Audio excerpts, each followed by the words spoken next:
Hello, friends. Pastor Amy here from Southgate United Methodist Church. It's Wednesday, December 20th, and we are getting closer and closer to Christmas. Are you ready? I'm getting there myself. But this year's Christmas season is a bit different for my family. Rather unexpectedly, my mother-in-law passed away last week. So our usual holiday traditions will be accompanied by a funeral that we will be attending next week in Wichita. When I made the announcement on Sunday about her passing, I broke down. I just lost it, and there were those of you who were there and those watching online. And while as a pastor we want to be in control and cool and calm and collected, and I was not. But I'm grateful for everyone's expressions of care and concern, for Emily coming up and supporting me, and for all of you who came to me after the service and shared your expressions of love and sympathy. I've always said that I am so blessed to serve this church, and you really live out your commitment to love and support one another, and I feel that care. So thank you so much. That Sunday afternoon, I participated in leading what we call a service for the weary. It's similar to Longest Night services, Blue Christmas services, but in keeping with our Advent theme of how does a weary world rejoice, we had a service for the weary.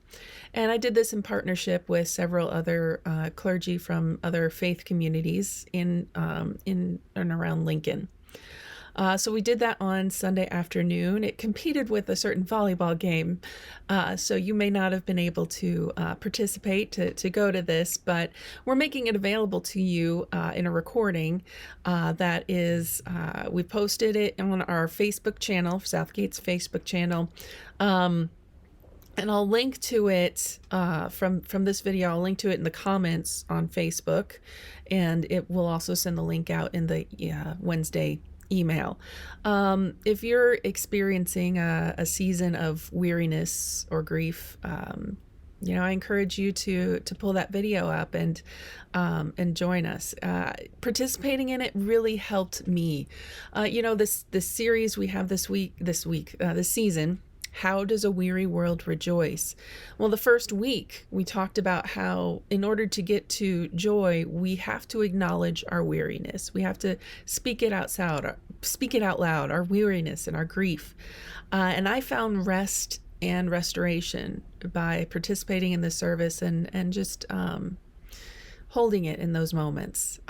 So if you are experiencing a new grief or loss this season, if you're having a renewal of grief and loss whose source was from even years ago, I encourage you to view this service and lift your prayers alongside the prayers we lifted up in that service.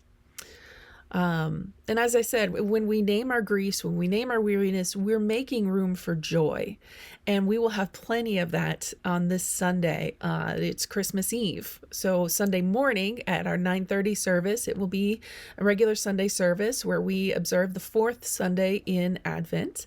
And then that afternoon and evening, we will have our Christmas Eve services that will include candlelight and communion. Those are at 3 o'clock and 6 o'clock in the afternoon, evening on Sunday on Christmas Eve. So I hope that you will include in your family traditions and observances joining us either in person, or our 3 o'clock service and our morning service will be streamed online as well.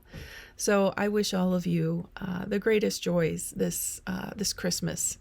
And I hope and pray that you will be richly blessed in this season and always. Take care.